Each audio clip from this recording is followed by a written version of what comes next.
Olá, muito boa tarde a você que está conosco, nos acompanhando aqui pelo Notícias Agrícolas. Está na hora de entender a movimentação lá em Chicago, um dia positivo para os grãos, em especial para a soja lá em Chicago, que teve aí uma alta de 3 pontos. Não foi nenhuma alta explosiva, substancial, importante, é mais um mercado meio caracterizado aí, andando de lado, tentando descobrir aí o seu melhor ponto de equilíbrio. No caso do milho, um dia negativo, mas também com quedas entre 3 e 4 pontos nos seus principais vencimentos.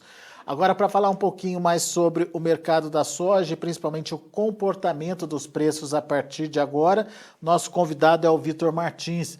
O Vitor é lá da Redpoint Global Markets, está aqui com a gente. Bem-vindo, meu amigo. Obrigado mais uma vez pela participação conosco aqui no Notícias Agrícolas. E essa movimentação hoje em Chicago, a gente olhando basicamente para o mercado da soja, mercado meio na expectativa, é essa a impressão, Vitor? Boa tarde, Alexander. Boa tarde a todos os telespectadores do Notícias Agrícolas. Exatamente, Alexander. O mercado está num tom morno, né? Diríamos assim, sobretudo logo após aí, o relatório do USDA, né? Que pegou muito o mercado de surpresa, né? Sobretudo para o milho.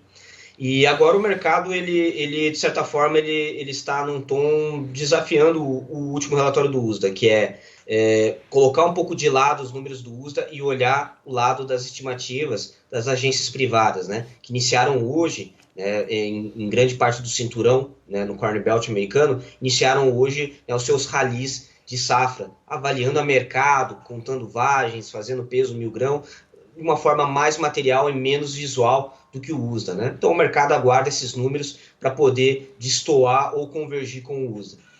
Mas qual é a sua expectativa? Os primeiros números, aparentemente, eles vêm da região leste, região produtora ali, que tem tido boas condições climáticas. Isso, no início, não pode distorcer um pouquinho esse levantamento, Vitor?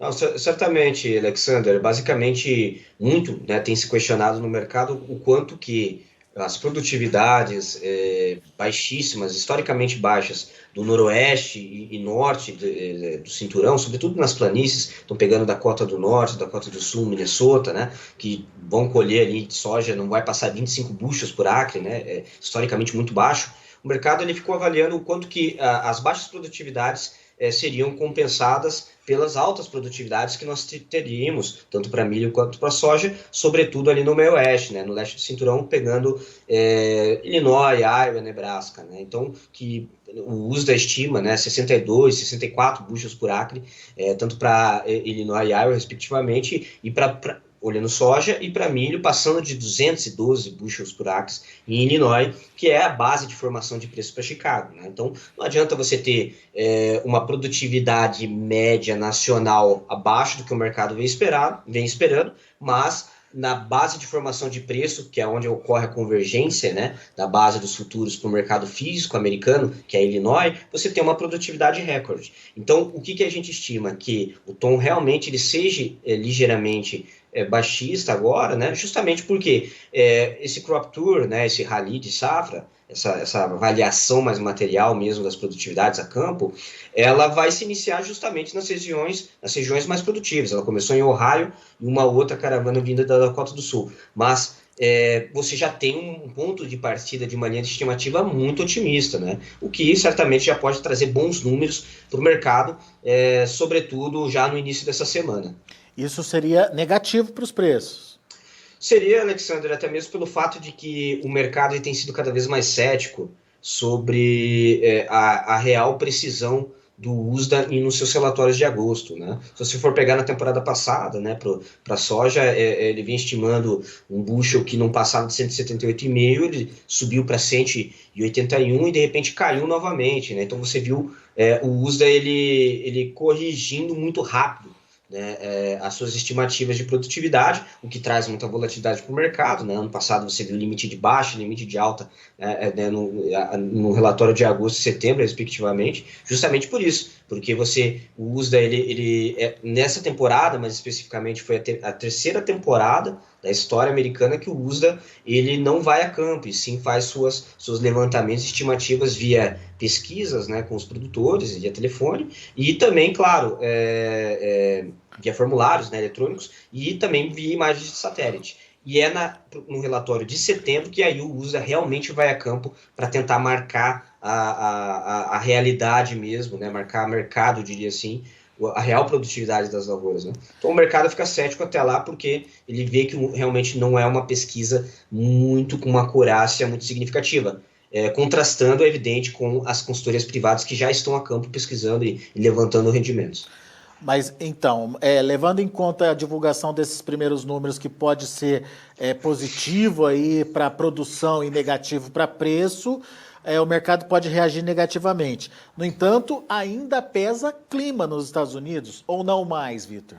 Olha, Alexander, até a realização de hoje que nós vimos aí vindo das máximas, ela ocorreu justamente por isso. Você teve uma combinação de expectativa de melhor produtividade dessas casas privadas e, claro, o clima que melhorou e trouxe boas chuvas agora para o norte das planícies, né? Que eram regiões que vinham sofrendo muito, né? E que vêm sofrendo. E é evidente que a soja ela é uma cultura que ela é muito mais resistente a calores brutais ao longo de julho, porém ela precisa de uma temperatura amena, de bom acumulado de solo, né, de hídrico, de boa reserva hídrica, sobretudo agora a partir da segunda quinzena de agosto, né, entre a primeira quinzena de agosto até a segunda quinzena. Então, o que a gente prevê? Que realmente mais de 2/3 das lavouras estão já em formação de vagens, enchimento de grão, né, o R5. Então a gente pode, hoje o USA vai trazer esse número, né, a mercado passa de 80%, mas o que pode acontecer? A soja, agora ela entrou num período de formação mesmo de rendimento, né, para as lavouras, sobretudo um pouquinho plantada mais tarde, que vão depender muito desse clima mais ameno, temperaturas mais amenas e acumulados de precipitação não muito expressivos, mas que garantam aí uma boa formação de vagem ao longo aí dos próximos 5 dias. E o que os mapas estão mostrando agora, Vitor? Chuvas, né? Os mapas estão mostrando boas chuvas, sobretudo para as Dakotas e para Illinois e Iowa, né? Então, acumulados aí que vão passar de 40 milímetros ao longo das semanas, e a anomalia de temperaturas já começa também a trazer temperaturas mais amenas. Né? Então a gente tem dois fundamentos de pressão dos preços. Exato. Agora a gente entra num cenário que você tem tanto a sazonalidade para Chicago, que é uma sazonalidade baixista, né? Você vê o mercado já interno americano já se retraindo, né? Todo aquele rally que nós tivemos ao longo ali de junho, julho, foi um rally do mercado físico se abastecendo. Os bases no interior dos Estados Unidos já estão caindo, justamente apesar de termos boas margens de esmagamento, né? Bons indicativos de margem de esmagamento, mas basicamente as indústrias estão bem cobertas, até muitas, eu uso dizer que estão bem cobertas até a entrada da safra, que vai ocorrer em menos de 60 dias. Né? Então, o mercado está mais retraído e, claro, a cada queda, como a gente pôde perceber, né, a China ela tem entrado mais ativa, né, aproveitando compras de barganhas, né, sobretudo agora setembro, outubro, novembro. E como é que essa participação da China vai agir na formação dos preços? Ela diminui a intensidade da queda, ela interrompe essa intensidade da queda, ou é capaz, inclusive, de fazer os preços voltarem a subir? Alexander, basicamente, o que chamou a atenção até semana passada foi que a China ela originou até em torno de 200 mil toneladas para embarque safra velha, né? Isso dentre uma bateria de compras, né? Se for somar desde o começo do mês, já passa de 2 milhões de toneladas. Somando cargos tanto da Argentina, do Brasil e da China, a gente passa de quase 40 cargos já originados desde o começo de agosto, né? Então, é muito substantivo. A China ela voltou mais rápido para o mercado e com um ímpeto maior, assim que deu uma melhorada nas margens, sobretudo de soja americana, para embarque em setembro. Então, que ela vinha até então originando setembro, né? Safra velha brasileira, e comprando de mão para boca safra americana para a OND, né? Outubro, novembro, dezembro. E agora ela começou a se alongar um pouco, né? Ela começou a buscar também safra nova brasileira, né? Sobretudo para o primeiro semestre de 2022, mas ela virou a chave, já está virando a chave de soja setembro pelo PNW e também para outubro, novembro pelo Golfo. E isso traz o quê? Traz sim um suporte, né? Sobretudo porque o programa de exportação da soja, o programa comprometido de futuro da soja na exportação, ele estava muito lento, né? Ao contrário do milho, que vinha um recorde histórico, né? O maior comprometido desde a temporada 12-13, né? Sobretudo por causa da China. A soja ela vinha muito devagar, o programa americano de exportação, sobretudo para a China, ele vinha muito lento. E agora a China ela deu, né, esse empurrãozinho, né, no comprometido futuro, o que é otista para Chicago, mas todavia não basta apenas você ter um comprometido. E, claro, o mercado vai aguardar realmente os fundamentos da oferta e o quanto que vai ser embarcado esse ritmo, né? O quanto que a China vai continuar esse programa de originação dela daqui para frente, sobretudo entre outubro até março, onde habitualmente ela tem que comprar ali em torno de 33 milhões de toneladas, e dessa temporada o mercado acredita que não passa de 25. Ô Vitor, mas eu tô sentindo que você não está muito confiante numa retomada do movimento de alta nesse momento, é isso mesmo? Alexander, nós tivemos aí boas oportunidades para fixações, sobretudo soja, falando aqui safra nova, né? Safra nova, olhando março, maio 22, você teve ali oportunidades de estar fixando 13,70, 13,80, acima de US$ 14 o bushel, né? Ou está comprando seguros de baixa, né? Via opções, fazendo hedge, mas o que que acontece? Nós estamos entrando numa sazonalidade que realmente o clima ele já está começando assim, ele é muito importante, mas o mercado está retirando já esse prêmio de risco, né, por parte do clima, e o mercado se apegando aos fundamentos da demanda. Mas a gente sabe que essas originações da China são para recompor estoques, são fábricas de rações que estão se alongando, já prevendo que teremos, que haverá um baixo processamento de soja agora a partir ao longo da segunda quinzena de agosto e primeira quinzena de setembro, né? Então a China ela precisava originar em torno de 2,5 milhões de toneladas agora para setembro, então ela voltou mais ativa para setembro, perfeito, só para cobrir esse volume que ela precisava, que hoje já passa de 80% para setembro. Mas para outubro ela já tem mais de 50% coberto já.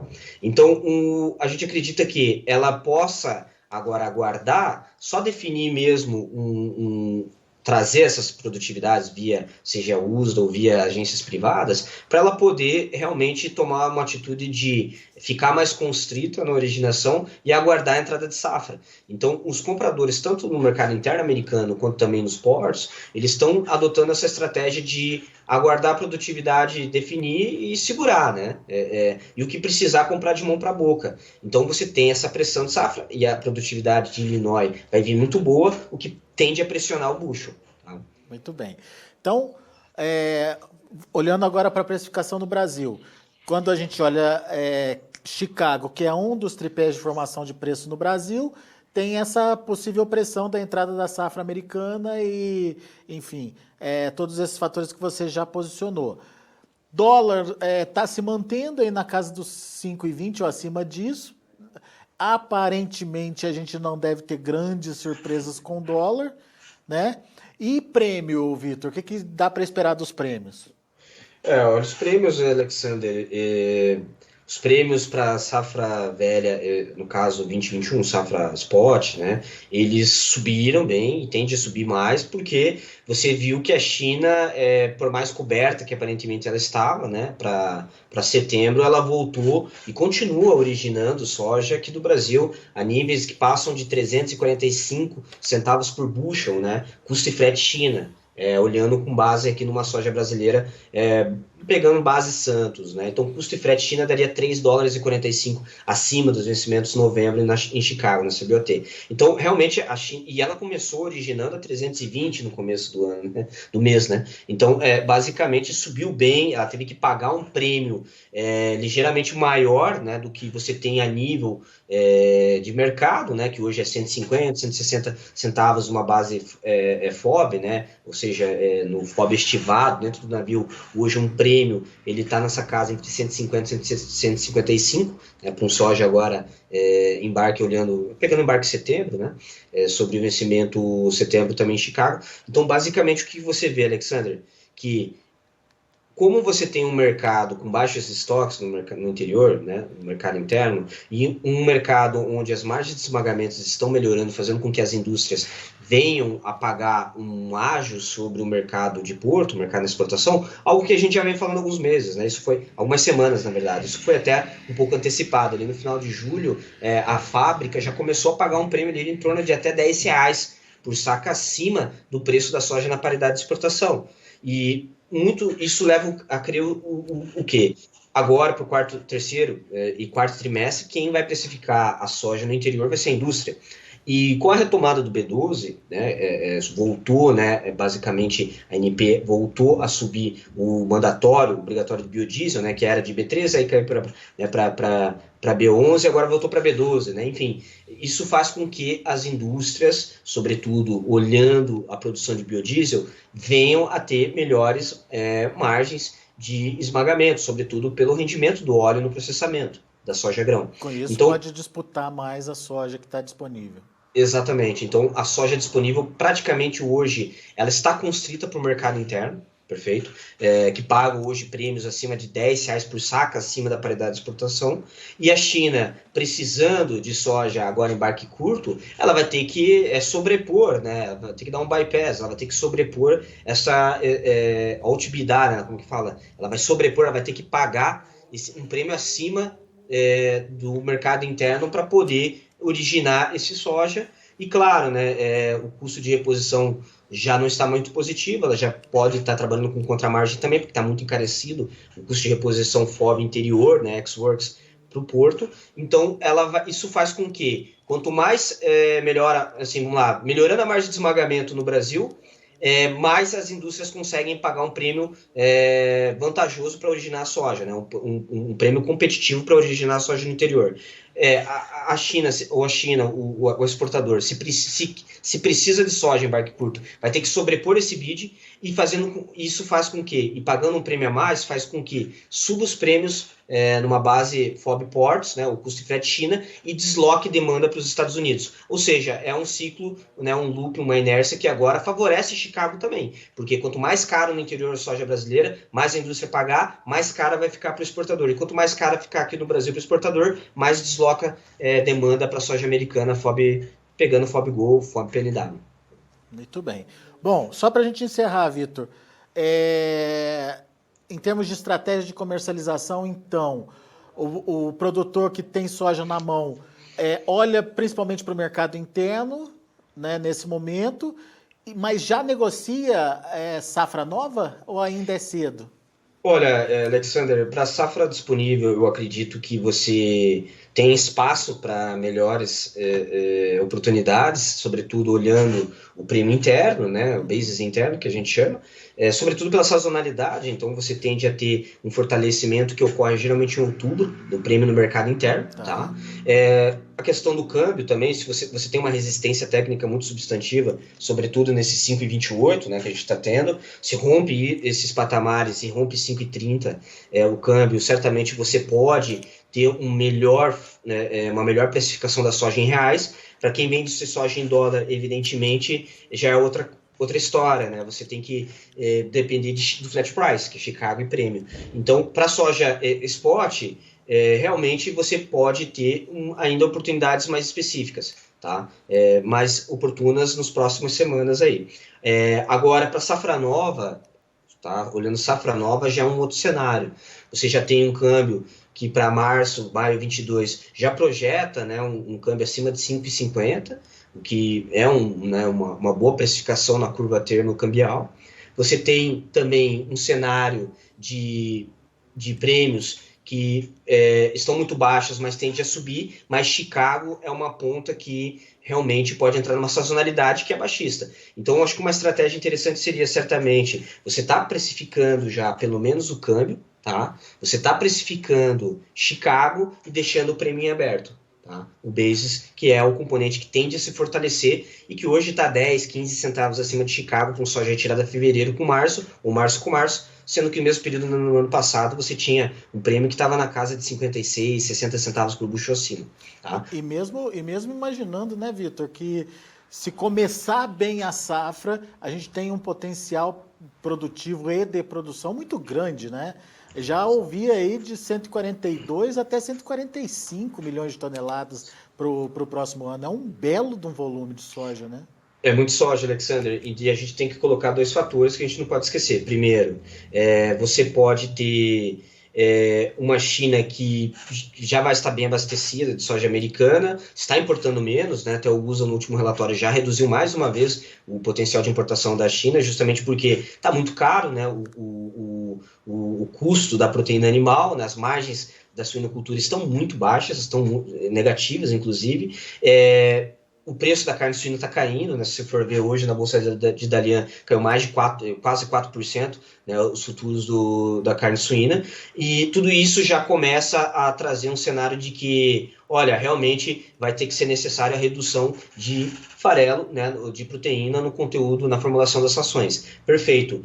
Mas isso é algo que vai acontecer e ser trabalhado para frente. Hoje, a China realmente está se abastecendo com soja 22 aqui no Brasil, tá? Justamente porque ela fez muito leilão, né? Semana passada fez mais de 1 milhão de toneladas de venda de farelo para 2022, para indústrias locais, para granjeiros locais, e as fábricas de rações temendo, né, um suprimento com margens que já estão muito apertadas, resolveram já se alongar. Mas o que isso pode trazer? Pode acontecer vários setores, vários cenários. Do lado da demanda, justamente a gente pegar uma China já mais abastecida para a virada de safra, e do lado da oferta, um produtor que está pouco vendido para a soja 22, né? Essa temporada, a nível Brasil, o produtor está mais, né, recluso nas fixações 22, ou seja, vai ter mais soja para comercializar na virada do ano, ali, pegando ali dezembro. Você já vai ver a China já segurando, já aguardando ali fevereiro, já está entrando soja disponível e já está se reabastecendo, né, recompondo estoques. E basicamente você tem também um fator de aumento de área, que vai ser área recorde, evidente, e essa produção que estimam aí, estimativas que passam de 145 milhões de toneladas. E sem contar também um fator clima, né, que hoje voltou a se reintensificar a probabilidade do Laninha, que é o que a gente já vinha conversando, né, que por um certo momento ele é autista para o prêmio, né, porque basicamente o Laninha ele traz um atraso no plantio da soja e consequentemente colheita também, mas existe uma linha muito tênue, né, e um ponto de inflexão muito rápido, sobretudo quando você tem um mercado que ele já vai ficar mais constrito em comprar de mão para boca, você tem produtores poucos vendidos, certo? E um risco de atraso na colheita que vai fazer o quê? Como aconteceu nessa temporada. Vai comprimir a logística, atrasar embarques, vai engargalar embarques e subir os fretes, sobretudo pelo, né, o custo de demurge dos navios. E esse aumento dos fretes, como você vai ter um mercado pouco vendido, esse aumento do frete pode ser absorvido pelo produtor. Então aí a gente tem um problema, porque os prêmios podem, sim, ficar negativos, como ocorreu no começo desse ano, chegaram a ficar a menos 50 centavos por bushel, abaixo do futuro março 21 na CBOT. Isso pode acontecer novamente, mas dessa vez pode ser diferente, como você tem um produtor muito pouco vendido, esse prêmio negativo, quem vai absorver pode ser o produtor. Então a gente tem que tomar cuidado. Boa. Belas dicas, fica aí o sinal não, as recomendações aí, ou os cenários possíveis aí para a soja e seus preços para o produtor brasileiro que está nos ouvindo nesse momento. Vitor Martins, muito obrigado pela sua participação, volte sempre, meu amigo.